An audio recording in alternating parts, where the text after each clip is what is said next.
मुंबईत सोमवारपासून मान्सून दाखल झाला आणि पहिल्याच पावसात भुयारी मेट्रोची खरी परीक्षाच झाली।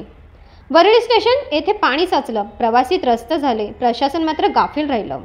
काही महिन्यापूर्वीच या भुयारी मेट्रोचं मोठ्या थाटात उद्घाटन झालं, पण इतक्या मोठ्या प्रकल्पाचं पावसाळ्यापूर्वी योग्य नियोजन झालं होतं का असा सवाल आता उपस्थित होतोय। सोमवारच्या पावसात वरळी स्टेशन जलमय झालं। तांत्रिक त्रुटी, अपूर्ण पावसाळ्यापूर्व तयारी यामुळे ही दुर्दशा ओढावली। आता यावरून राजकारण तापलंय। वरळीचे आमदार आदित्य ठाकरे थेट सरकारवर तुटून पडलेत। ते म्हणतात हे नियोजन नव्हतंच, फक्त उद्घाटन श्रेय घेण्यातच रमलं गेलं। दुसरीकडे सत्ताधाऱ्यांकडून ही पलटवार सुरू आहे, पण मुंबईकर विचारतोय जबाबदारी आमची कोण घेणार।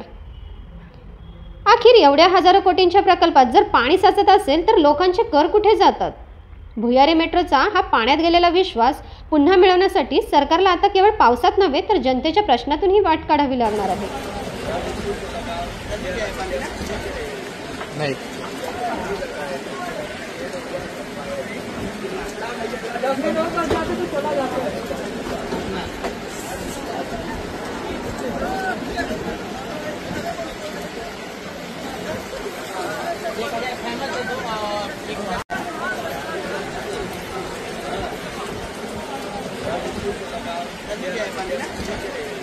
नहीं